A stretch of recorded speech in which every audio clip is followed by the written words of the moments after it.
방송에서 제공하는 보험 정보는 투자 판단에 대한 조언입니다. 보험, 펀드 등의 가입은 투자자 자신의 판단과 책임에 따라 그 결과가 투자자 본인에게 귀속됨을 양지하시기 바랍니다. 네, 보험에 대한 모든 것을 알려드립니다. 전문가 군단과 함께하는 시청자 맞춤형 보험 방송. 안녕하세요. 보험플랜 119의 진행 민채아입니다. 자, 시청자 여러분들은 2018년 한 해 마무리 잘 하셨나요? 다가오는 한 해에는 건강하고 좋은 일들만 가득하시기 바라고요. 저희도 좋은 보험 정보들 알려드릴 테니까 2019년도에도 여러분들 보험플랜 119와 쭉 함께해 주시기 바랍니다. 자, 오늘 라이프 플랜 A 강의 시간에는 새해를 맞이해서 어떻게 보험을 좀 준비해야 되는지 그 팁을 알려드릴 테니까 오늘도 끝까지 시청해 보시기 바라고요. 그리고 이어지는 코너 보험 이슈 체크 시간에는 2018년 보험 총정리와 함께 2019년 보험 전망에 대해서 알아보는 시간도 가질 예정입니다. 자, 오늘도 보험플랜 119 끝까지 함께해 주시기 바라고요. 본격적인 시작에 앞서서 참여 방법부터 살펴보시죠. 자, 오늘도 보험플랜 119 통해서 여러분들 보험에 대한 궁금증과 어려움들 모두 해결해 가시기 바랄게요. 서울지역번호 02-3153-2662번 전화로도 상담이 가능하고요. 무료 문자 013-3366-0110번으로 메시지도 지금 바로 보내보시기 바랍니다.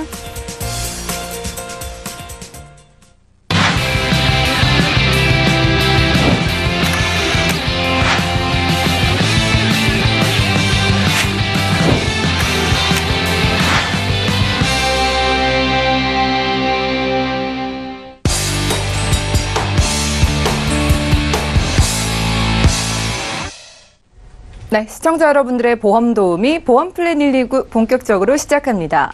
첫 순서는 꼭 필요한 보험 보장 항목을 알기 쉽게 짚어드리는 라이프 플랜 A 강의 시간인데요. 자, 새해에는 어떻게 보험을 준비하는 게 현명할까요? 김정덕 전문가님 지금 바로 만나보시죠. 네. 2018년도 마지막 날입니다. 굉장히 뜻깊은 하루인데요. 자, 2018년도 우리 계속 방송을 하면서 좋은 보장, 좋은 담보들을 누차 반복적으로 계속 강조를 해왔었는데요. 자, 2019년도에도 우리가 그동안 강조했던 그런 좋은 담보들이 쭉 갑니다. 그래서 마지막 날, 마지막으로 좋은 담보들을 한 번 더 짚어가면서 한 번 더 알아보는 시간을 가질 텐데요. 자, 보장의 폭이 넓은 담보들로 모두 구성을 하려면 보험료는 그닥 저렴하지는 않습니다. 그러나 나중에 5년, 10년 후에 봤을 때는 그때 그렇게 저렴하지는 않았지만 이런 보장으로 준비하기를 참 잘했다라는 그런 생각을 할 수가 있는데요. 자, 2019년도에 우리가 준비할 수 있는 좋은 담보들은 뭐가 있는지 다시 한번 알아보는 시간을 가져보도록 할게요. 자, 암입니다. 아직까지는 지금부터 33년 동안 암 사망 원인 1위 바로 암이죠. 암. 자, 예전에는 집안에 암 환자가 생기게 되면 죽음 또는 치료비에 대한 두려움 다 가졌습니다. 그래서 암 진단을 받게 되면 초상집이었어요. 그런데 지금은 어떻게 해요? 초상집 정도는 아니죠. 그렇지만 여전히 두렵습니다. 죽음에 대한 두려움도 있지만 자, 치료비에 대한 걱정이 굉장히 높아졌습니다. 그만큼 의료기술이 굉장히 많이 발전을 했고 그에 따른 삶의 질이 많이 향상됐다는 얘기겠는데요. 자, 치료비에 대한 두려움이 얼마나 큰지 보겠습니다. 자, 환자 한 명당 부담되는 교통비든 간병비든 이런 치료 비용 이런 걸 했을 때 우리가 가장 발병률이 높고 완치에 가깝다는 갑상선암이나 방광암부터 고액의 돈이 드는 간암이나 췌장암, 폐암 같은 경우에도 자, 이런 치료 비용만 해도 자, 1,000만 원대에서 6천만 원대 들어갑니다.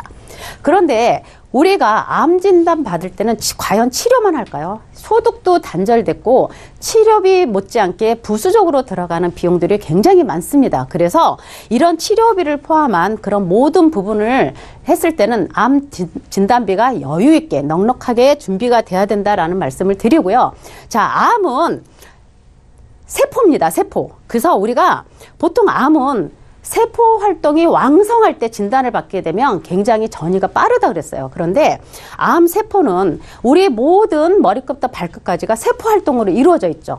이런 좋은 세포들이 자기 할 일을 다 하게 되면 이제 죽게 됩니다. 그리고 또 새로운 세포들이 생겨서 일을 하게 되는데, 새로운 세포들이 생길 때 더 많은 세포들이 더 생겨서 본인들의 할 일이 없는 부분에 앉아 있다가 그게 종양이 되죠. 종양이 되면 그게 악성일 수도 있고 양성일 수도가 있는데, 이 암은 바로 악성 신생물입니다. 악성 신생물. 그래서 이런 당뇨 약을 드신다든가 이런 분들은 이런 암보험 정도는 꼭 준비를 하셔야 됩니다. 인슐린의 분비가 과다하면 세포 활동이 커지기 때문에, 특히 당뇨약을 드시는 분들은 이런 암 진단비를 조금 여유 있게 가져가시는 게 좋다라는 말씀을 드려보고요. 자, 우리가 그러면 암 진단비를 구성할 때는 어떻게 구성하는 게 가장 좋은가? 현재 2019년대도 쭉 갈 수 있는, 자, 유사암으로는 갑상선, 제자리, 경계성, 기타 피부암 딱 4가지만 구성을 해서 가져가셔야 되고요. 보통 우리가 일반암에 여성으로는 유방암이나 자궁암, 남성으로는 방광암이나 전립선암, 이런 부분들이 이미 유사암이나 소외암으로 빠진 회사들이 굉장히 많습니다. 그래서 우리가 암보험을 구성을 할 때는 이 4가지의 유사암을 제한 모든 암은 일반암으로 가입을 하시는 게 가장 좋고요. 그리고 우리가 보통 암 진단비는 최초 1회안이죠. 한 번 받고 또 받고 또 받고 주지 않습니다. 암보험을 2개, 3개 가입을 하게 되면 중복으로 받을 수는 있어요. 그러나 진단을 받게 되면 최초 1회안으로 받게 되는데, 자, 암 진단을 받았던 분들은 암에 대한 두려움이 항상 존재를 합니다. 항상 갖고 있어요. 그래서 암 진단 받았던 분들은 또 가입하고 싶은 보험이 바로 암보험이죠. 그런데 어떻게 해요? 최초 1회안이기 때문에 다시는 암진단비를 가입을 하실 수가 없으세요. 그래서 지금은, 예전에는 최초 1회안의 암진단비 뿐이었지만 지금은 특약으로 재진단암을 구성해서 가져가실 수가 있습니다. 재진단암은 매년 1년마다 내 몸에 암세포가 있으면 반복적으로 보험 만기가 끝날 때까지 지급이 되는 그런 담보인데요. 이 재진단암에는 어떤 게 있을까요? 원발암, 전이암, 잔여암, 이런 재발암, 이런 게 있습니다. 자, 재발암은 내가 진단받은 자리에 다시 생기는 게 재발암이겠죠. 그리고 전이암은 다른 장기에 전이 되는 거, 옮겨가는 게 전이암입니다. 그리고 잔여암은 내가 지금 계속 항암 치료를 하면서 내 몸에 암세포가 남아있는 걸 잔여암이라고 하겠죠. 그리고 원발암은 새로운 곳에 다시 자리 잡아서 생기는 게 바로 원발암입니다. 그래서 이 암진단 최초 1회안을 받으시고 특약으로 재진단암 진단비가 있으면 굉장히 경제적으로 부담이 최소화될 거다라는 생각을 해보고요.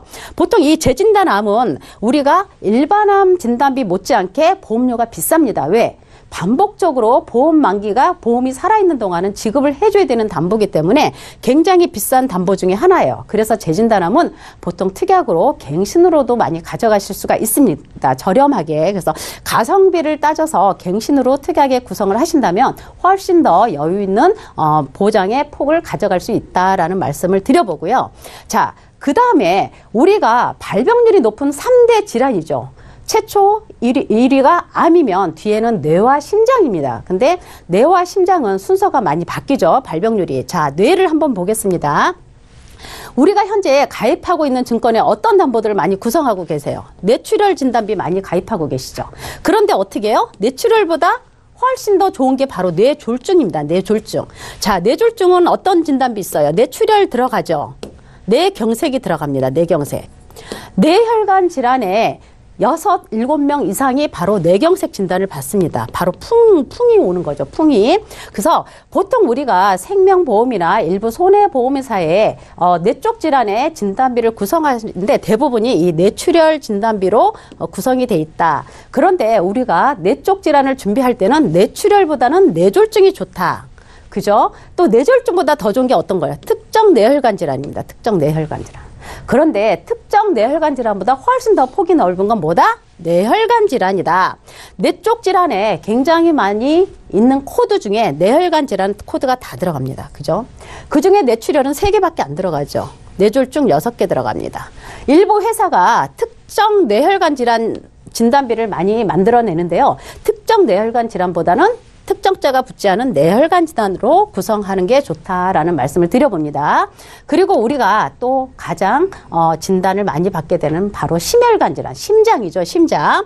자, 우리가 증권을 보게 되면 또 어떤 거 많이 가입하고 있어요? 급성 심근경색 진단 많이 갖고 있죠. 자, 급성 심근경색, 말대로 급성입니다. 요거보다 범위가 넓은 게 특정 허혈성 심장 질환입니다. 그죠? 그런데 아까도 말씀드렸지, 앞에 특정자 붙는 것보다는 그냥 허혈성 심장 질환으로 준비를 하시는 게 가장 좋다. 자, 우리가 가장 심장 중에서도 가장 진단을 쉽게 받는 게 바로 협심증입니다. 협심증. 자, 협심증. 그전에도 반복적으로 계속 말씀을 드렸지만 내가 일하는 일상생활 중에 심장의 통증이 간혹 아주 짧은 동안 통증이 이어지죠. 그리고 없어집니다. 없어져. 그래서 우리가 일하는 중에 조금 시간 있을 때 병원 한번 가봐야지 하는데 통증이 있다가 없어지다 보니까 병원을 안 가게 되죠. 그 다음에 이제 통증의 시간이 조금 더 길어집니다. 그렇게 해서 병원을 안 가게 되면 급성으로 가게 되지만 대부분 우리가 병원에 가서 진단받게 되면 바로 협심증입니다. 협심증. 혈액과 산소를 공급해주는 어떤 관이 막히는 거죠. 그래서 스텐트 삽입해서 바로 일상생활에 복귀할 수 있는 게 바로 협심증입니다. 그래서 우리가 심장 쪽의 질환도 이렇게 폭이 좁은 것보다는 폭이 넓은 허혈성 심장 질환으로 준비를 꼭 해야 되겠다. 보험회사가 이렇게 폭이 넓은 보상이 잘 되는 진단비 구성으로 하게 되면 보험회사는 어느 시점에 가면 굉장히 담보들을 다 축소합니다. 어떻게 다 축소해요? 다시 급성 심근경색 진단 아니면 뇌출혈 진단 이런 식으로 가겠죠. 그래서 우리가 보험 점검을 받든 아니면 새로 보험을 준비할 때는 아까처럼 암도 그렇고 뇌도 그렇고 심장도 그렇고 이렇게 폭이 넓은 진단비를 구성해서 가시게 되면 지금은 내가 아플 나이가 아니지만 5년, 10년, 20년 후에는 굉장히 좋은 보장으로 준비가 되어 있기 때문에 굉장히 든든한 제2의 재산이 될 수 있다라는 생각을 해봅니다. 자, 5대 기관 수술비입니다. 굉장히 가성비가 좋은 수술 특약 중에 하나예요. 5대 기관 질병 수술비를 왜 말씀을 드리냐면 앞에 좋은 담보, 뇌 쪽이나 심장 쪽에 뇌혈관 질환 진단비, 허혈성 심장 질환 진단비, 연세가 나이가 50 넘으신 분들은 이런 좋은 담보를 구성하기에는 보험료도 굉장히 비싸지만 보장도 굉장히 보험 금액도 굉장히 작습니다. 그래서 가성비가 굉장히 떨어져요. 그런데 이제 이 5대 기관이라는 건 그렇잖아요. 뇌나 심장, 신장, 간폐 이런 게 이제 5대 기관인데 50대 되신 분들이 실질적으로 발병률이 올 수 있는 나이에 진입을 했음에도 불구하고 뇌혈관이나 허혈성 심장질환 진단비를 가져가기에는 조금 버겁습니다. 그럴 때는 5대 기관 질병 수술비 특약을 가성비 좋은 수술 특약을 가져가실 수가 있는데요. 이 5대 기관의 뇌나 심장 쪽에 그 코드 자체가 이 5대 기관 질병 코드에 다 들어갑니다. 간도 그렇고 폐도 그렇고 신장도 그렇지만 우리가 아까 말했던 뇌혈관 질환이나 허혈성 심장 질환 코드가 이 5대 기관 질병 수술비에 그 코드가 다 들어가요. 그래서 만약에 이 5대 기관 뇌나 심장 이런 쪽에 해당이 돼서 내가 수술을 했다. 관열 수술을 하든 비관열 수술을 하든 진단비가 수술비가 진단비 못지않는 비용으로 지출을 할 수가 있습니다. 그래서 지금은 의료기술이 많이 발전해서 이제 관열 수술보다는 비관열 수술을 더 많이 하게 되죠. 비관열 수술을 하게 돼도 수술비만 해도 1,000만 원이 훨씬 넘게 지급이 되는, 그래서 진단비 못지않는 수술비를 충분히 보완할 수 있는 게 바로 이 5대 기관 질병 수술비라는 생각이 듭니다. 그래서 가성비를 따졌을 때는 이 5대 기관 질병 수술비도 준비하시는 것도 굉장히 나쁘지는 않을 것 같다라는 생각을 해보고요. 자, 우리가 준비하는 좋은 담보들은 바로 최고 좋은 거는 실손보험이겠죠. 우리가 보험을 준비할 때는 가장 좋은 게 실손보험이고 그 다음에가 바로 진단비예요. 진단만 받아도 줄 수 있는 그런 진단비고, 그 다음에 실손보험이나 진단비 못지않게 굉장히 중요한 담보가 또 있죠. 바로 우리가 누차 강조했던 질병 후유장애 80% 미만 담보입니다. 그래서 이 질병 후유장애 80% 미만은 예전에도 없었어요. 그리고 생보사에도 지금 없습니다. 그래서 상위 손보사에도 지금 이제 막 생기고 있고 또 이제 없어지는 담보 중에 하나겠죠. 질병 후유장애 담보는, 자, 우리가 나이 들어가면서 암이나 뇌나 심장은 큰 질병이 올 수 있기 때문에 불안해서 준비를 하는 거지만 이 질병 후유장애 80% 미만짜리 담보는 우리가 나이가 들어가면서 내 몸이 노화가 되면서 생길 수 있는 질환으로 다 되어 있습니다. 그래서 진단비 못지않게 실손보험 못지않게 바로 꼭 준비해야 되는 게 바로 질병 후유장애 담보인데 요거는 우리 신체 머리끝부터 발끝까지 13개, 3가지 부위에서 각각 만약에 내가 질병 후유장애 담보를 5천만 원 가입을 했다라고 했을 때 이 각각 부위에 대해서 5천만 원씩 다 후유장애 지급률로 보상이 가능합니다. 그래서 이렇게 눈, 귀, 신경계는 바로 치매 이런 게 다 뇌쪽 질환이 들어가고요. 이 13개 부위에서도 특히 우리 당뇨약을 드시는 분들은 이 눈이 안 좋아질 수 있는 확률이 굉장히 높습니다. 합병증으로. 그리고 또 이런 족관절, 족부 쪽에 어떤 질환 합병증이 올 수가 있어요. 그래서 당뇨약 드시는 분도 이런 질병 후유장애 담보 준비하실 수가 있고요. 이런 질병 후유장애 담보 중에서도 이 신경계 질환은 바로 치매, 대표적인 예가 치매죠. 우리가 보통 치매 보험을 준비하게 되면 뭐 경증 치매도 있지만 이제 중증 치매 진단이 CDR 척도 3점 이상부터인데 이런 질병 후유장애에서는 CDR 척도 2점이면 바로 치매 진단비가 나옵니다. 40%. 그래서 5천만 원에 가입을 하게 되면 치매 진단부도 5, 4, 20, 2천만 원 정도 준비가 되고요. 보통 이런 장기나 이런 흉복부 비뇨기 이런 건데 이런 비뇨기 같은 경우도 만약에 내가 혈액투석을 하는데 평생 혈액투석을 한다. 그럼 75% 후유장애로 봅니다. 75%. 그러면 5천만 원에 75%가 비뇨기 신장 쪽에서 나가게 되고요. 만약에 내가 암 진단을 받았는데 암을 일부를 절제를 했어요. 그러면 30% 후유장애로 봅니다. 그러면 5천만 원에 30%에서 1,500만 원 지급이 되겠죠. 그런데 내가 위 전체를 다 절제를 했어요. 그러면 50% 후유장애로 봅니다. 그러면 5천만 원에 50% 해서 2,500만 원의 질병 후유장애가 나가는데 이런 각각 기간별로 해서 다 지급률로 지급이 되기 때문에 충분히 내가 나이가 들어가면서 내가 무릎도 안 좋아져서 인공관절 삽입을 할 수도 있고 눈이 안 좋아져서 시력이 저하될 수도 있고 또는 귀가 잘 안 들려서 보청기 삽입을 할 수도 있고 이런 모든 것들이 질병 후유장애 80% 미만에 다 해당이 됩니다. 그래서 진단비 못지않게 지금은 고령화 사회를 살면서 이런 질병 후유장애 담보 하나 정도는 꼭 있어야 되겠다라는 말씀을 해보고요. 아까도 이제는 진단비 못지않게 가장 부각되고 있는 게 바로 치매죠. 치매. 굉장히 두렵고 무섭습니다. 자, 지금은 TV를 봐도 드라마를 봐도 거기에는 치매 환자들이 나옵니다. 왜? 지금은 이제 초고령화 사회에 진입을 해서 살고 있기 때문에 치매가 굉장히 두렵습니다. 자, 내게만은 찾아오지 않았으면 하는 그런 치매가 바로 굉장히 두려운데요. 이 방금 질병 후유장애 담보에서는 CDR 척도 2점이면은 바로 40% 후유장애. 요거 한 번 더 강조드리기 위해서 했고요. 자, 치매는 다 뇌쪽 질환입니다. 뇌쪽 질환. 그죠? 지금 치매 못지않게 진단받는 게 이런 파킨슨병 진단 굉장히 많이 청구가 들어오고 있는데요. 이런 치매는 요즘 보니까 40대, 50대 이렇게 TV 보니까요. 4, 50대 초록이 치매라고 하죠. 4, 50대 오는 치매를 초록이 치매라고 하는데 우리가 상상하지 못했던 것도 4, 50대에 치매가 올 수 있다라는 생각을 해보고요. 이 치매가 보통 60세가 넘어가게 되면 65세 10명 중에 1명은 치매죠. 그런데 60세가 넘어가면 치매 환자 이전에 한 3명 정도 60대 환자 중에 3명 중에는 경도인지장애를 갖고 있다고 합니다. 경도인지장애를 갖고 있다고 하는데 경도인지장애가 뭐냐면 치매가 아니에요. 치매가 아닌데 깜빡깜빡 하는 거죠.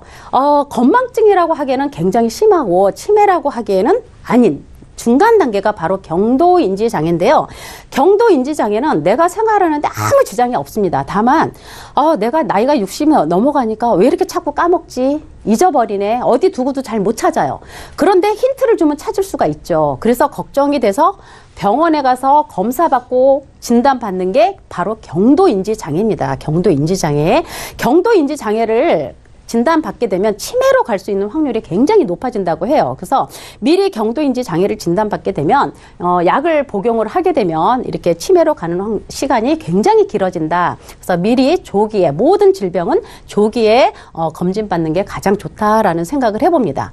그래서 치매가 이제는 남의 얘기가 아니죠. 우리가 이제 나이가 들면서 굉장히 많이들 관심을 갖고 있습니다. 그래서 치매는 이제 요즘 나와 있는 치매 보험에는 이렇게 생활비 나오는 치매 보험이 있는데, 자, 치매는 여태까지 열심히 평생을 살아왔죠. 그래서 마지막까지도 잘 살고 가고 싶습니다. 그런데 치매라는 것 자체는 나는 굉장히 행복합니다. 왜? 가족이 어떤 고통을 받고 있는지를 몰라요. 그렇기 때문에 제가 생각하는 치매 보험은 내가 본인 스스로 미리 준비를 해놔야 되는 게 치매보험이 아닌가 싶습니다. 그래서 치매 진단을 받게 되면 요양원에서 생활하는 그 기간이 굉장히 깁니다. 그래서 그거는 결론은 경제적인 부분과 연관이 돼요. 그래서 내가 스스로 미리 준비를 해서 내 가족이 경제적인 고통으로부터 조금 벗어날 수 있게끔 미리 준비하는 게 굉장히 좋다라는 생각을 해보고요.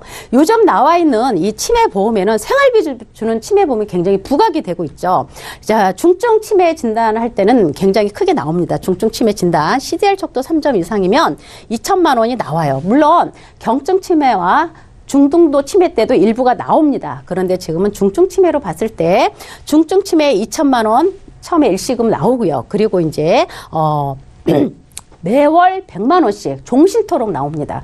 사망할 때까지 매월 100만 원씩 이 생활비가 나오는데 만약에 내가 85세 때 치매 진단을 만약에 받았다라고 했을 때는 중증 치매 진단비 2천만 원에 매월 100만 원씩 15년 동안 받게 되면 1억 8천만 원이라는 돈이 됩니다. 그래서 합의 2억을 받아요. 그런데 어떻게 해요? 내가 100살까지 100살 이후로 더 사실 수가 있겠죠. 그러면 2억보다 훨씬 더 많은 생활비를 받을 수가 있고요.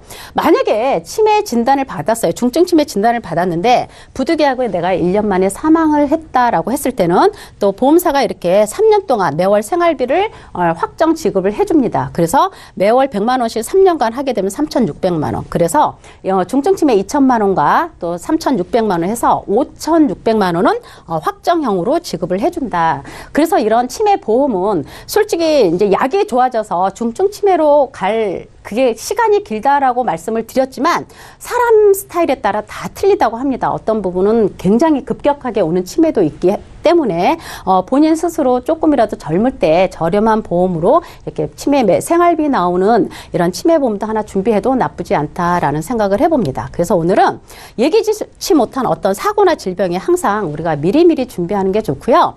이 보장이 넓을 때 폭넓은 보장, 보험사는 어느 정도 판매가 되게 되면 항상 보장을 축소를 하기 때문에 아직까지는 2019년도에도 지금 폭넓은 보장으로 갈 수가 있습니다. 그래서 발병률이 높은 담보 미리미리 준비하셔서 준비하시는 게 굉장히 좋을 것 같다라는 생각을 해봅니다. 그래서 오늘 2018년도 마지막 날 마무리 잘 하시고요. 새로운 계획 많이 세우셨을 텐데 2009년도 꼭 목표 이룰 수 있도록 준비하시는 것도 좋을 것 같습니다. 자, 오늘 강의 여기까지 마치겠습니다. 네, 지금까지 김정덕 전문가와 라이프 플랜 A 강의 시간 함께했습니다. 새로운 한 해를 맞이하게 되면 지나간 해를 돌아보고 다가올 한 해의 계획을 세우게 되는데요. 오늘은 2019년도에는 보험 준비를 좀 제대로 해봐야겠다 하시는 분들을 위해서 보험 준비 방법을 알려드렸습니다. 자, 2019년도에 보험 준비도 저희 보험 플랜 129 전문가분들과 함께 보시기 바라고요. 궁금증 있으신 분들 저에게 계속 전화, 문자 남겨주시기 바랄게요. 강의 내용 정리해드리고요. 보험 이슈 체크 시간 이어갑니다.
네, 보험 플랜 129 이어지는 순서는 보험 이슈 체크 시간입니다.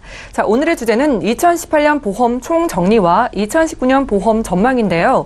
2018년도에 보험에 어떤 이슈들이 있었는지 살펴보고 2019년도에는 또 보험에 어떤 변화가 있을지 민지용 전문가와 알아보겠습니다. 전문가님 안녕하세요. 네, 안녕하세요. 네, 반갑습니다. 자, 먼저 2018년도에 어떤 보험 이슈들이 있었는지부터 함께 짚어볼까요? 네, 저번에도 한번 다뤘던 내용이긴 한데요. 1월의 마지막, 이번 연도의 마지막이기 때문에 제가 다시 한번 준비를 해봤습니다. 보통 보험제도나 약관의 변경은 매년 4월에 주로 이루어지고 있는데 올해 4월에는 실손의료비 보험의 변경이 있었습니다. 네, 그동안은 종합보험이나 아니면 여타 다른 보험의 특약의 형태로 끼어서 판매가 되었던 실손보험이 올해 4월부터는 무조건 단독으로만 판매될 수 있게끔 이렇게 변화가 되었고요. 이게 무슨 차이가 있느냐라고 생각하시는 분들도 있을 텐데 과거에 실비보험을 가입하신 분들의 경우는 본인의 실비보험료를 정확히 모르고 계시는 경우가 굉장히 많았습니다. 네, 그렇죠. 실비보험을 얼마 정도에 가입하고 있냐 이렇게 물어봤을 때 어떤 분은 10,000원 정도에 가입하고 있다. 또 어떤 분은 15만 원 정도에 가입하고 있다 등등 본인의 이런 실비보험을 정확히 모르는 경우들이 굉장히 많았는데요. 그 이유는 이제 이 실비보험이 단독형으로 판매가 된 것이 아니라 여러 다른 보험에 끼어서 판매가 되었기 때문이고 그 종합보험 안에 4개에서 6개 정도의 특약만이 실손보험인데도 불구하고 대부분 분들은 실비를 가입했다라고 기억을 하기 때문에 이렇게 본인의 실비보험 가격을 정확히 모르는 경우가 많았고요.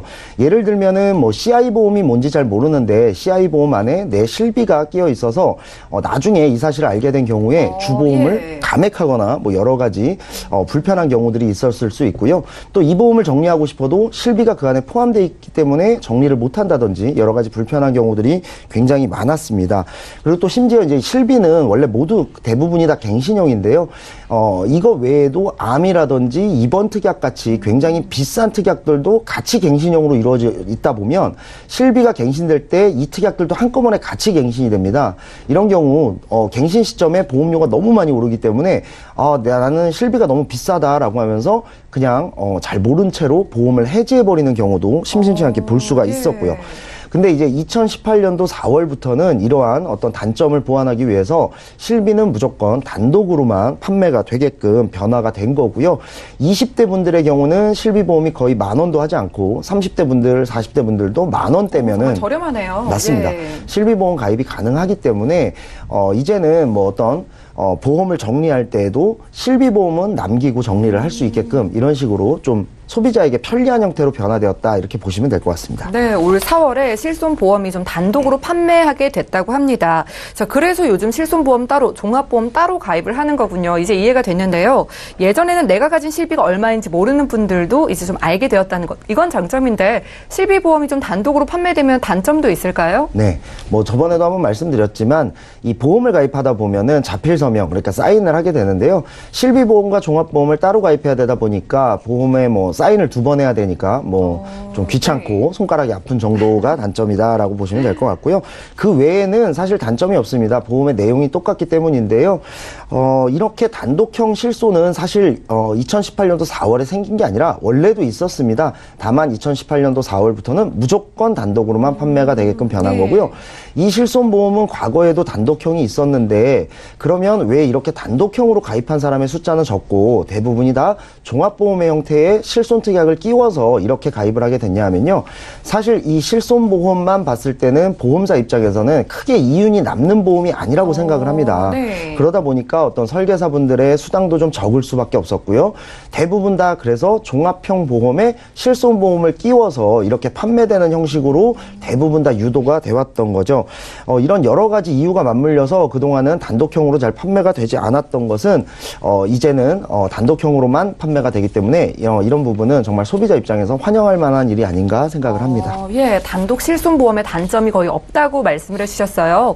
저희 지금까지 설명 들은 건 일반 시청자분들께서 가입 가능한 실손보험이었다면 올 4월에 유병자분들을 위한 실손보험도 나왔다 이렇게 이야기를 들었거든요. 네, 맞습니다. 그동안 어떤 고혈압이나 고지혈, 당뇨 그런 만성질환, 이런 관절염 같은 이런 만성질환으로 인해서 실비 가입이 어려우셨거나 굉장히 비싸게 가입하셨던 분들을 위해서 가입할 수 있는 유병자 실비가 올해 4월에 같이 출시가 되었습니다.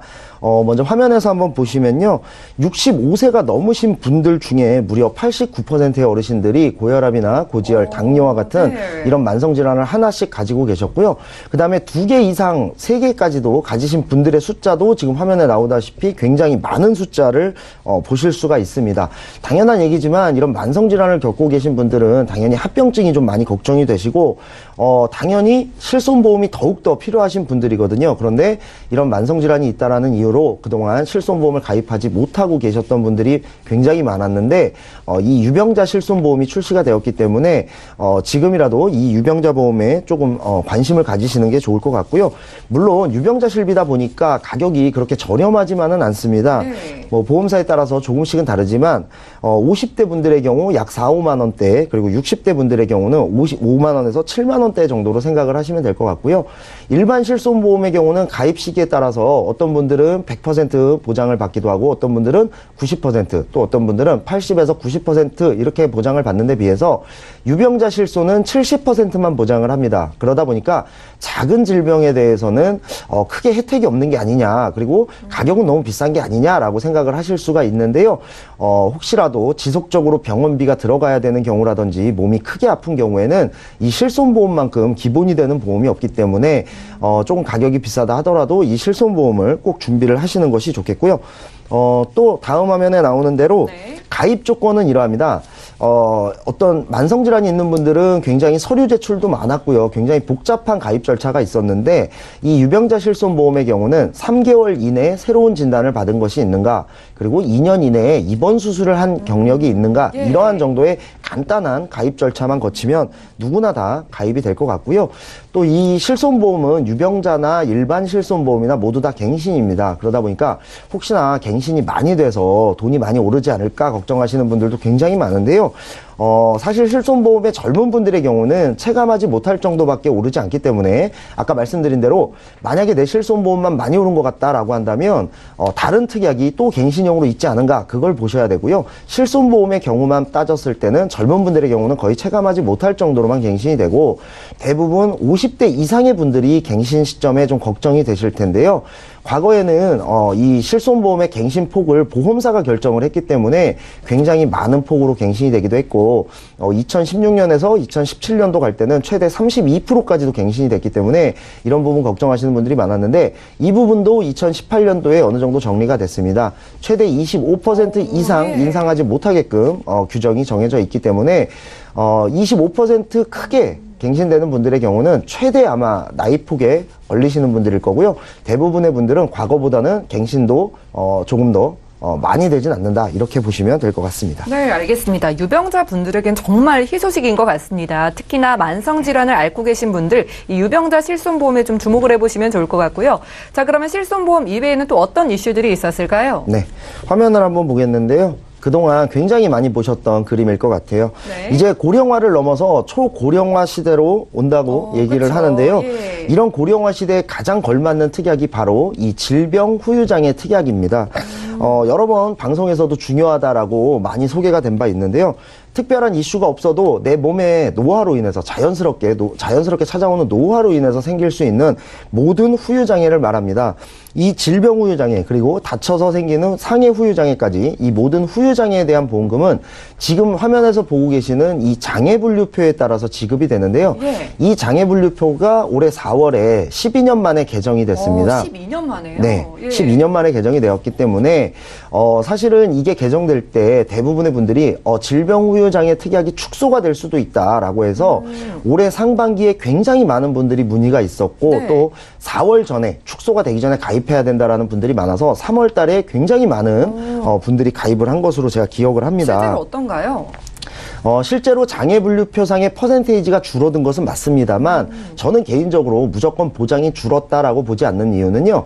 새로운 것들도 생겼고 그다음에 그동안은 굉장히 뭉뚱그려서 표현되어 왔던 것들이 구체화되었기 때문에 무조건 보장이 낮아졌다라고만은 볼 수가 없습니다. 다만 우리나라가 그동안 12년 전에 장애분류표를 써왔고 그간에 12년 동안 굉장히 많은 의료기술의 발전이 있었기 때문에 현실화되었고 구체화되었다, 이렇게 보시는 것이 맞을 것 같습니다. 예를 들어서 설명해 보면요. 지금 보고 계시는 이 장애분류표는 바뀌기 전에 12년 동안 써왔던 그 장애 분류표인데요. 인공관절을 보시면 30%라고 되어 있습니다. 이게 네. 4월 달부터는 20%로 하향됐습니다. 그러니까 네. 보장이 좀 내려간 것으로 그러네요. 보이고 예. 또 10% 정도 보험금을 덜 받게 되기 때문에 맞네, 보장이 축소됐네라고 보실 수도 있습니다. 다만 그동안 애매모호하게 기술되었던 후유장애 판정이 구체화되었다고 방금 제가 설명을 드렸는데요. 다음 화면을 보시면 어떤 여러 가지 좀 구체화된 걸 보실 수가 있습니다. 예를 들면 귀를 보시면 네. 우리가 듣는 기능을 주로 생각을 하지 않습니까? 그렇죠. 그런데 듣는 기능 외에도 몸의 평형을 잡아주는 그런 기능도 있습니다. 그래서 우리가 흔하게 멀미약도 귀 밑에 붙이기도 하고 네, 그러죠. 그렇죠. 그런 평형 기능에 대해서는 후유장애 판정을 하지 않던 것이 2018년도 4월부터는 새로 생겼고요. 또 폐 같은 경우는 이식 수술을 받을 때만 후유장애 판정을 해왔는데 지금은 이식 수술이 아니라 호흡 곤란에 대해서도 어떤 후유장애 기준을 도입하는 등 이러한 것들이 좀 구체화되었다. 그래서 없는 것들도 생겼기 때문에 무조건 축소됐다고만은 볼 수 없다. 또 그동안 없었던 인공항문이라든지 인공요로와 같은 새로운 의료기술에 대한 후유장애도 신설되었다. 이렇게 보시면 될 것 같고요. 어찌됐든 후유장애가 조금 축소되었든 아니면 새로운 것이 생겼든 그것과 관계없이 질병후유장애 특약은 지금 어떤 특약보다도 가성비가 좋고 또 어떤 가격으로 보나 또 미래에 대한 예측으로 보나 지금 고령화 시대에 가장 걸맞는 특약이 아닐까 싶고요. 아직까지도 질병후유장애 특약을 준비하지 못한 분들이 계시다면은 조금이라도 아프면 가입이 잘 안 됩니다. 그러니까 조금이라도 건강하실 때 꼭 이 특약에 대해서 관심을 가지고 가입을 해두시는 것이 좋겠다라고 말씀을 드리겠습니다. 네, 평균 연령이 정말 점점 높아지고 있잖아요. 이렇게 고령화 시대에 꼭 필요한 특약인 질병 후유장애에 대해서 말씀을 해주셨습니다. 무려 12년 만에 이 장애 분류표가 개정됐다고 하니까 장단점 확인을 해보시기 바라고요. 자, 그리고 올해 정말 많은 분들이 무해지, 저해지 보험에 대해서 전문가분들이 짚어주셨어요. 이 부분에 대해서는 또 어떤 이슈가 있었을까요? 네, 아마 올해 한 해 가장 핫했던 보험은 바로 이 무해지 보험이 아닐까 싶은데요. 네. 무해지 혹은 저해지라는 이름으로 출시가 되었고요. 보험료가 보통 일반 보험에 비해서 약 30%에서 많게는 50%까지 저렴하기 때문에 굉장히 많은 분들이 이 보험에 대해서 관심을 가져주셨던 것으로 기억을 하고 있습니다. 그 중에서도 또 굉장히 저렴한 보험사의 보험을 선택한 경우에는 거기에 무해지까지 선택이 된다면 굉장히 저렴하게 보험을 가입하실 수가 있었고요. 과거에 보험을 조금 잘못 가입하신 분들이 리모델링을 원하는 경우가 많았는데 네. 몇 년 사이에 보험료가 오르고 또 건강 상태가 좋지 않아서 리모델링을 해도 그다지 효과가 없던 분들도 계셨어요. 그런데 올해 무해지 보험이 출시가 되면서 이런 부분도 굉장히 많이 해소가 됐기 때문에 시간이 좀 지났더라도 리모델링 효과를 보실 수 있는 어떤 그런 선택의 폭이 굉장히 넓어지지 않았나 이렇게 생각을 하고요. 화면을 한번 보시면 이제는 뭐 많은 분들이 무해지 보험에 대해서 알고 계시지만 혹시나 모르는 분들을 위해서 간략하게만 설명을 드리면 네. 일반적인 보험은 보험을 중간에 해지하게 되면 해지환급금이 발생을 합니다. 그래서 내가 냈던 보험료만큼은 아니더라도 일부의 환급금을 돌려받았는데요. 이 무해지 보험은 내가 납입하는 기간, 그러니까 20년 동안 돈을 납입하기로 했다면 20년간은 그 보험금에 대한 어떤 해지환급금을 받을 수가 없지만 20년이 지나고 나면 일반 보험과 똑같은 형태의 해지환급금이 발생을 하게 되고요. 그걸 받지 않기로 하는 대신에 보험료가 아까도 말씀드렸던 대로 30%에서 50%가량 저렴하게 가입을 할 수가 있습니다. 물가 상승률이라든지 화폐 가치가 하락하는 것을 고려하면 미리 돈을 내지 않는 것이기 때문에 소비자 입장에서는 예, 굉장히 부담이 좀 좋은 덜하겠네요. 맞습니다. 예. 굉장히 좋은 보험이 될 수 있고요. 그동안 또 보험료가 걱정돼서 보험 가입을 미뤄왔던 분들에게도 굉장히 희소식이 되지 않나 이렇게 생각을 합니다. 네, 무려 30에서 50%나 저렴하게 좀 준비를 해볼 수 있는 무해지 보험에 대해서도 얘기를 들어봤고요. 자, 그리고 올 10월에 또 보험 제도가 변경되기도 했다고 들었는데 어떤 내용인가요? 네, 이건 역시 저번 시간에 말씀을 한번 드렸기 때문에 간략하게만 요약을 네. 해드리겠습니다. 우선 올해 10월에 보험 제도의 변경이 있었는데 그중에 가장 주목해봐야 될 것은 장애에 대한 차별금지 조항 때문에 그동안 장애로 인해서 보험 가입이 어려우셨던 분들에 대한 차별 조항이 사라졌다. 고지 의무가 사라졌다라는 것인데요. 중증 장애가 있으신 분들의 경우는 그걸로 인한 치료력이 10년 넘게 없었음에도 불구하고 그 장애에 대한 고지를 해야 했고 보험 가입이 거절되는 사례가 굉장히 많았습니다. 그런데 이러한 부분에 대한 고지 의무가 사라졌기 때문에 이제는 장애를 가지신 분들도 일반 분들과 똑같은 보험료에 똑같은 보험을 가지실 수 있게 되었다라는 부분이 굉장히 많이 바뀐 부분이 되겠고요. 그 다음에는 뭐 부담보 조건으로 가입하셨던 분들 중에 부담보 기간이 언제 종료되는지 혼동하셨던 분들도 이제는 걱정하실 필요 없이 보험사가 부담보 기간 종료를 안내해 주게끔 그렇게 변경이 되었고요. 그 다음에 연명치료 중단으로 인해서 사망하는 경우 사망보험금을 지급하느냐 하지 않느냐로 굉장히 많은 갈등과 분쟁이 있어 왔는데 이 부분도 지급을 하게끔 그렇게 규정이 바뀌었기 때문에 굉장히 많은 부분들이 올바른 방향으로 조정돼 가고 있고 또 소비자 입장에서 변화하고 있다. 그리고 그렇게 되어가는 과정이다라고 이해를 해주시면 좋겠고 아직도 조금 불합리하거나 조금 불편한 과정들은 지금 하루빨리 조금이라도 더 편리하게끔 그렇게 변경이 되었으면 좋겠다라는 생각도 해봅니다. 네, 여러 가지가 바람직한 방향으로 변경되고 있는 것 같습니다. 올 한 해 동안 있었던 여러 가지 보험 이슈들에 대해 살펴봤는데 이번에는 2019년에는 또 보험에 어떤 변화가 있을지도 간략하게 들어볼까요? 네. 제 개인적인 2019년도의 큰 틀에서의 전망은요. 일단은 아까 설명드렸던 무해지 보험이 완전히 대세로 자리를 잡을 것이다. 그래서 웬만한 분들은 이 무해지 보험을 기본 보험으로 가져가게 될 것이다 라는 것이 가장 큰 변화가 될 것 같고요. 그 다음에는 유병자 보험의 시장의 규모가 굉장히 커질 것이다 라는 겁니다. 고령화 시대로 변화하고 있고 그러다 보면 당연히 만성질환을 가지는 분들의 숫자는 더더욱이 늘어날 수밖에 없습니다. 그래서 건강하신 분들보다도 오히려 만성질환을 하나쯤 가지고 계신 분들이 늘어날 거기 때문에 이 유병자 보험이 굉장히 많이 판매가 될 것이고 또 유병자 보험의 보장 범위는 지금보다 더더욱이 늘어날 것으로 보입니다. 처음 유병자 보험이 출시됐을 때는 갱신형으로만 판매가 됐었고요. 그 다음에 암보험에 대해서만 판매가 되었던 것과는 달리 지금은 뇌졸중도 생겼고 또 특정이라는 말이 붙긴 하지만 특정 뇌혈관 질환, 특정 심혈관 질환 같은 그런 진단 범위도 굉장히 많이 늘어났습니다. 그리고 갱신형으로만 판매되었던 것이 이제는 무해지 그리고 비갱신형으로도 판매가 되고 있기 때문에 이 부분도 굉장히 유병자 보험의 시장이 규모가 커질 것이다 라고 보고 있고요. 그 다음에 또 이제 불가피하게 이런 방향으로 갈 수밖에 없는 부분 중에 하나는 또 4차 산업혁명 시대라고 하는데요. 네. 예를 들어서 우리가 보험을 가입할 때 대부분 아직도 서류로 청약을 진행하고 있습니다. 그래서 사인할 것도 많고 굉장히 좀 귀찮은 것도 많은데요. 이제는 어떤 모바일 청약이나 전자 청약 이런 것들이 많이 생길 것이고 또 보험금을 청구할 때도 직접 서류를 팩스로 넣어서 청구하고 이러한 부분들도 이제는 병원에서 진료를 받고 치료가 끝나고 나면 자동으로 보험사로 전산이 넘어가서 보험금이 자동으로 청구되고 그 다음에 보험금이 지급되는 그런 시스템도 머지않아 굉장히 많이 빠르게 자리를 잡을 것으로 보이고요. 구체적으로 보게 되면은 내년에 한 가지 좀 주목할 만한 것이 있습니다. 네. 화면에서 보시겠는데요. 암 입원 특약 그리고 암 직접 치료 입원 특약과 같은 그 특약 때문에 굉장히 많은 분쟁이 있었습니다. 올해 상반기에만 1000건이 넘는 민원이 있었다고 하니까 지금도 굉장히 많은 분쟁을 하고 있는 사례라고 할 수 있는데요.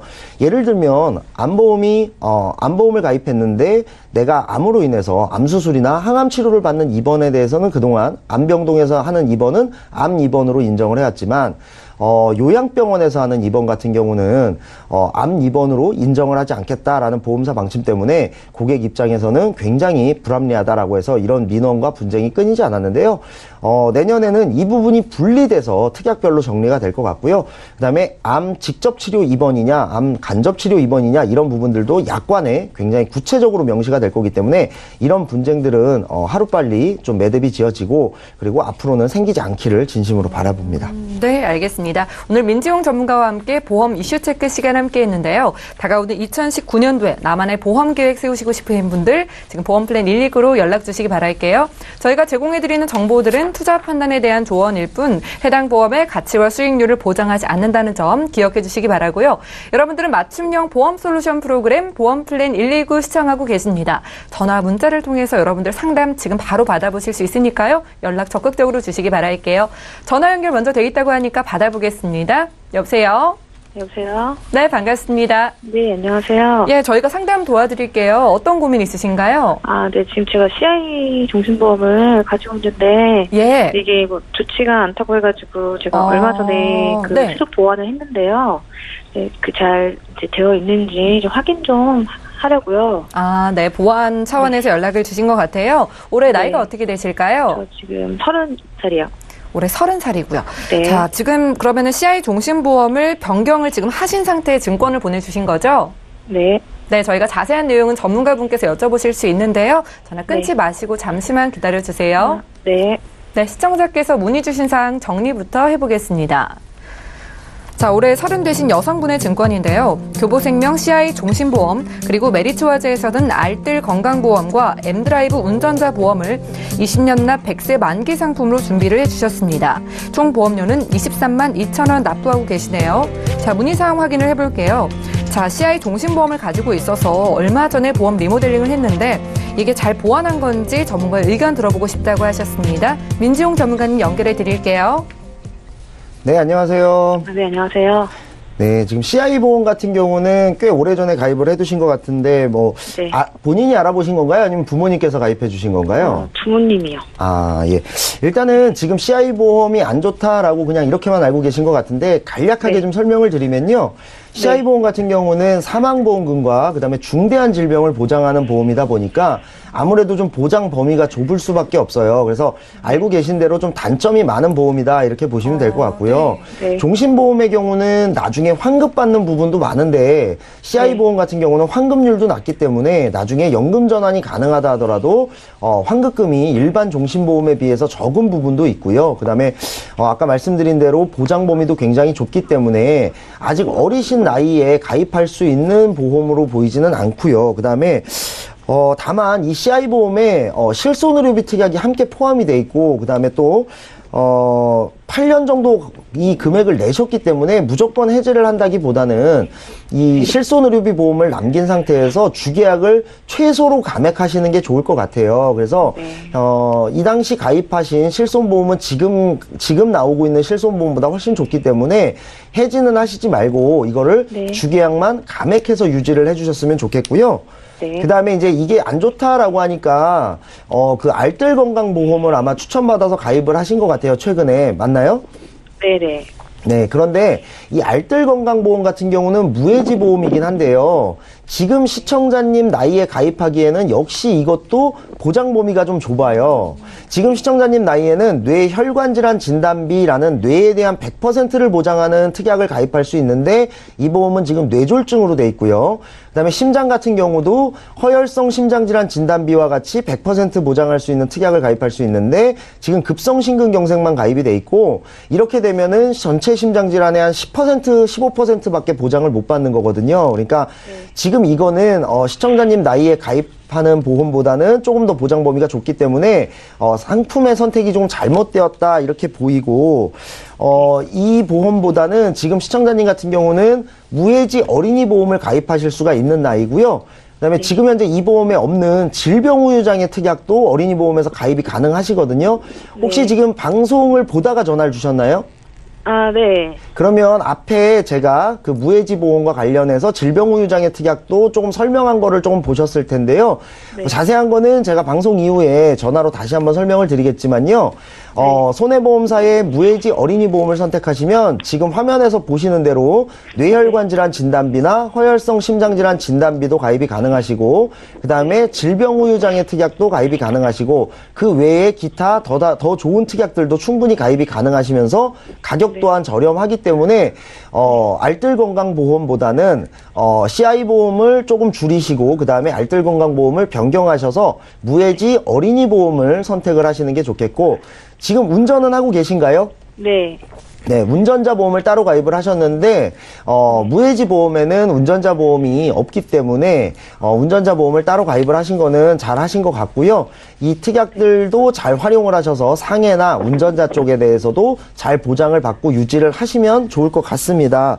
그렇게 되면은 지금 전체적으로 리모델링을 조금 한번 해보자라고 한다면 지금 현재 보험료에서 CI보험을 좀 줄이고 그다음에 운전자 보험은 그대로 유지하신 상태에서 알뜰건강보험을 정리를 하시고 무해지 어린이 보험을 가입하시면 지금 내는 금액보다는 조금 더 줄면서 보장 범위는 굉장히 더 넓어지고 그동안 없던 질병우유장애 특약도 생기기 때문에 지금보다는 보장 범위 훨씬 더 좋게 가져갈 수가 있을 것 같습니다. 그리고 질병우유장애 특약이나 뇌혈관 질환 진단비, 허혈성 심장 질환 진단비, 그리고 30대 질병 수술비 요런 좀 조금 설명이 조금 필요한 부분은 제가 요 방송 이후에 전화로 또 따로 한번 다시 한번 설명을 드리도록 하겠습니다. 네, 시청자님. 고맙습니다. 네. 예, 시간 관계상 여기까지만 전화는 할 텐데요. 궁금하신 내용은 저희가 방송 끝나고 또 도와드릴게요. 네, 알겠습니다. 네, 어린이 보험 가입 가능하시니까 참고하시고요. 전화 주셔서 네. 감사합니다. 네. 네, 저희가 오늘 준비한 내용 여기까지고요. 다시 한번 참여 방법 안내해 드릴게요. 네, 방송 끝난 이후에도 저희 보험플랜 129 두 가지 전화번호 통해서 연락을 주실 수가 있는데요. 02-3153-2662번으로 전화를 주시거나 무료 문자 013-3366-0110번으로 사연도 보내주시기 바랍니다. 오늘 함께해 주신 두 분의 전문가와도 여기서 인사 나눌 거고요. 저희 보험플랜 129를 시청해 주신 여러분 고맙습니다.